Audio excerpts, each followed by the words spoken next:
வணக்கம். எனவே பேசுவோம். நம்ம எனவே பேசுவோம் சேனலுக்கு சப்ஸ்கிரைப் பண்ணி அந்த பெல் பட்டனை அழுத்தி ஆதரவு கொடுங்க.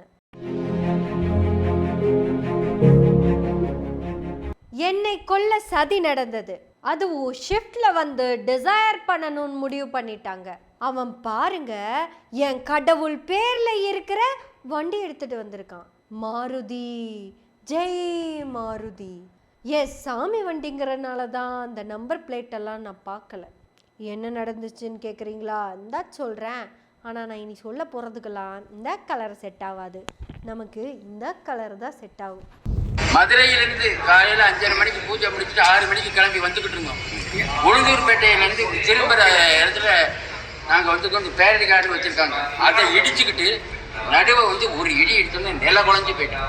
நான் அப்படி மயக்கமாக இருந்துட்டேன். ஒரு 150 கிலோமீட்டர் ஸ்பீடுங்க.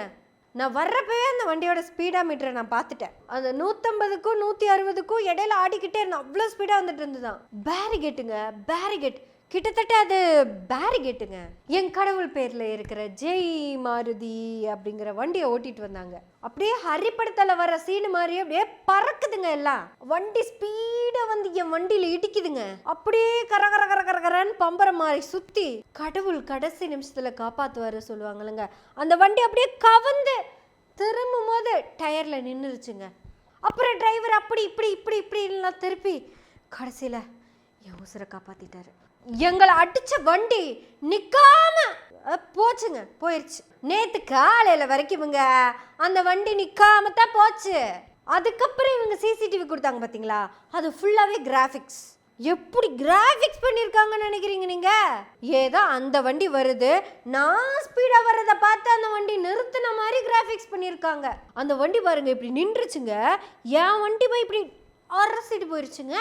அந்த சிசிடிவியை பார்த்தப்போ எனக்கே என்ன தெரியுமா தோணுச்சு, ஏதோ நாங்க கவனக்குறைவா வந்து அந்த வண்டி மேல இடிச்சுட்டு போன மாதிரி தான் என்னையே நம்ப வச்சுட்டாங்க. இப்ப பாருங்க, என்ன கொல்ல நானே சதி பண்ண மாதிரி ஆயிப்போச்சு. அதுக்கப்புறம் தொப்பி தாடி வச்சு அது இன்னும் கிராஃபிக்ஸ் பண்ணல கிராஃபிக்ஸ்ல எடுத்திருப்பாங்கன்னு நினைக்கிறேன். இந்த அறிவியல் இருக்குல்லங்க, இது ஆன்மீகத்துக்கு எதிரானதுங்க. ஒரு ஆதீனம். நான் சொன்ன உண்மையை விட அந்த கிராஃபிக்ஸ் பண்ண சிசிடிவி தான் உங்களுக்கு முக்கியமா தெரியுதா? ஆதீனமா யாரு? நீ பாதீனம். ஆதீனம்னா யாரு தெரியுமா? நான் ஒரு பேரை சொல்றேன், அப்ப தெரியும் ஆதீனம்னா என்னன்னு. அருணகிரிநாதர் சாக்ஷாத் ஆதீனம். உங்களுக்கு முன்னாடி இருந்தவர் மத நல்லிணக்கத்தை. அப்படின்னா இந்த பாதீனத்துக்கு தெரியாது. மத நல்லிணக்கம் அப்படின்னா எல்லாருமே மனுஷங்க, ஒவ்வொருத்தங்களுக்கு ஒவ்வொரு சாமியை பிடிச்சிருக்கும். அப்படி சொன்னாலும் உங்களுக்கு புரியாது. உங்களுக்கு இன்னும் புரியுற மாதிரி சொல்லணும்னா, நம்ம எல்லாரும் ஒரே சாமியை தான் கும்பிட்டுக்கிட்டு இருந்தோம். என்ன நீ உள்ள இருந்து கும்பிட்ட, என்ன உள்ள வர வேண்டாம்னு சொல்லிட்டாங்க. யார் சொன்னான்னு கேட்குறியா? உள்ள இருந்தாங்கல்ல அவங்க. அந்த உள்ள இருந்தவன் சொன்னதெல்லாம் உனக்கு ஓகே, அதனால உனக்கு பிரச்சனை இல்லை, நீ சந்தோஷமா ஏத்துக்கிட்ட. இந்த வெளியே நின்றுட்டு இருந்தோம்ல நாங்க உள்ள போலான்னு பார்த்தா உனக்கு இதுல வாய்ப்பு இல்லை, காலை கூட எடுத்து வைக்க கூடாதுன்னு சொன்னாங்க. அந்த பக்கம் இருந்த ஒருத்தர் பாங்கு வச்சு வா அப்படின்னு கூப்பிட்டாங்க. அவங்க என்ன சொல்லி கூப்பிட்டாங்கன்னு தெரியல, எல்லாம் வாங்கன்னு கூப்பிட்ட மாதிரி இருந்தது. இன்னொருத்தர் வாடோய் அப்படின்னு மணி அடிச்சு கூப்பிட்டாரு. சரி, நம்மளை கூப்பிடுறாங்கல்ல, இங்கே தான் போக முடியல, அங்கேயாவது போகணும், உள்ளே போகணும், அவ்வளவுதான். அங்கே போனோன்னு இவன் தான் பெஞ்சில் உட்காரணும், இவன் தான் கீழே உட்காரணும்லாம் சொல்ல, இடம் பத்தலைன்னா கீழே உட்கார சொல்லிட்டாங்க, அவ்வளவுதான். எல்லாரும் ஒரே மாதிரி தான் நடந்துக்கிட்டாங்க. ஆனால் எங்கள் ஆதீனம் அருணகிரிநாதன் என்ன தெரியுமா சொன்னாரு?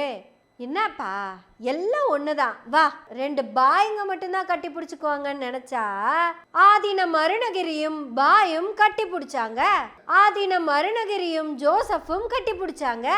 ஆதீனம் சொன்னாரு, எல்லாரும் மனுஷங்க தாயா, தமிழ்ல தானே பேசுறோம் அப்படின்னு சொன்னாரு. அந்த ஆதீனம் அவர்கள் என்ன சொன்னாரு? தொப்பி வச்ச தாடி வச்ச பாய், வாங்க பக்கத்துல உட்காருங்க, எல்லாம் ஒன்னா சேர்ந்து சாப்பிடுவோம். ஆனா இன்னைக்கு இருக்கிற இந்த பாதீனம் இவரே போய் இடிச்சுட்டு தொப்பி வச்சிருந்தாங்க, தாடி வச்சிருந்தாங்க. ஆதீனம்னா என்னன்னு தெரியுமா மிஸ்டர் பாதீனம்? ஆதீனம் எங்க அருணகிரிநாதர் உட்கார்ந்துருந்த சேர்ல நீங்க உட்கார்ந்துட்டு இருக்கீங்க. அவரு இங்க இருக்கிற தமிழர்களுக்காக மட்டும் இல்ல, இலங்கை தமிழர்களுக்காகவும் பேசியவர். அவரை ஒரு நாளும் நாங்க ஆதீனமா பார்த்ததே இல்லை. எங்காலையா எங்கால் ஒருத்தர் மேல உட்கார்ந்துட்டு இருக்கிறாரு. அவ மட்டுமா மேல உட்கார முடியும்? எங்காலும் ஒருத்தர் உட்காரட்டுமே. உட்கார்ந்தவர் எங்களுக்காக பேசினாரு. ஆனா இந்த பாதியில போன பாதினா சொல்றது பச்சை பொய்ன்னு ஓப்பனா தெரிஞ்சு போச்சு. உறுத்தணும்ல, இந்த சிவனின் நாமத்தை தரித்தவர்கள் அப்படின்னு உங்களுக்கு ஒரு வார்த்தை இருக்குல்ல. சரி, இந்த சிவன் கிட்ட என்னன்னு கம்ப்ளைண்ட் கொடுத்தீங்க? நான் பாவ மன்னிப்பு கேட்கிறேன் அப்படின்னா, நான் தான் தவறு செஞ்சேன், அதை அப்படியே கூட விட்டுட்டு போயிருக்கலாம், அப்படியெல்லாம் நான் விட போறது கிடையாது. இதை தமிழ்நாட்டில் மிகப்பெரிய ஒரு மதக்கலவரமாக மாற்ற நான் ஒரு பொய்ய சொல்றேன். அதுவும் பச்சை பொய் ஜமக்காலத்துல வடிகட்டம் பொய்ய சொல்ல போறேன். அந்த வண்டி நிக்காம போயிடுச்சு, பேரிகேட் எல்லாம் உடச்சுக்கிட்டு போச்சு, என் உயிருக்கே மிகப்பெரிய ஆபத்தை கொடுத்துருக்கு. ஆனாலும் நான் தப்பிச்சிட்டேன். என்ன மிஸ்டர் பாதீனம், போதுமா? இப்ப கூட ஒன்னும் தப்பில்ல. நீங்க சிவன் கிட்ட கொடுத்த அந்த கம்ப்ளைண்ட்டை வாபஸ் வாங்கிட்டு என் மக்கள் கிட்ட சொல்லுங்க, நேத்து நான் சொன்னது உண்மைக்கு விரோதமான பச்சை பொய்ன்னு. இங்க ஒரு நெற்றிக்கண் இருக்கும்னு எனக்கு தெரியாம போச்சு. நான் ஒரு நல்ல தமிழ் பண்டிதனாக இருந்திருந்தால் நெற்றிக்கண் திறப்பினும் குற்றம் குற்றமேனு சொல்ல வேண்டிய நான் நெற்றிக்கண்ணில் வந்ததுக்கு அப்புறம் கூட நான் பண்ணனது தப்புன்னு ஒத்துக்காம இருக்கிறேன். சரி, இப்படி வேணா வச்சுக்கலாம். பாதீனம் அப்படியே தூங்கிருச்சுன்னு வச்சுக்கோங்களேன். ஓட்டிட்டு வந்த ஓட்டுநருங்கிற உளறவாயும் என்னத்தையோ உளறான். இஸ்லாமியர்கள் தான் வந்தவங்களே, 2 பேருமே இஸ்லாமியர் தான் வந்தாங்க. ஆதீனம் என்ன சொல்லணும்? எலே சாத்தின் இருக்கிய, நீ சொல்றது நம்புற மாதிரியே இல்ல. நீ போன வேகத்துக்கு தொப்பி இந்த அடி எப்படா பார்த்துருப்ப அப்படின்னு பாதீனம் அந்த பையன்கிட்ட கேட்டுட்டு, அவன் தூக்கத்தில் ஏதோ வளரிட்டு இருக்கான், நீங்கள் அவன் சொல்கிறதில்ல எடுத்துக்காதீங்கோ அப்படின்னு அந்த பாதீனம் சொல்லியிருந்தா கூட முக்காதீனம்னு எடுத்திருந்துருக்கலாம். அவன் ஏதோ உளறிட்டு இருக்கான், அதை அப்படியே திருப்பி கொட்டுறதுக்கு இங்கே யார் ஆதீனம்னே தெரியல. எங்க அருணகிரிநாதர் ஆதீனம் உட்கார்ந்திருந்த அந்த இருக்கையில் உட்கார்றதுக்கு உங்களுக்கு கொஞ்சம் கூட தகுதி இல்லை அப்படிங்கிறத ஏற்கனவே பல முறை நீங்க நிரூபிச்சுக்கிட்டே தான் இருந்திருக்கீங்க. இப்போ ஓப்பனா நீங்களே வாயை திறந்து ஒத்துக்கிட்டீங்க.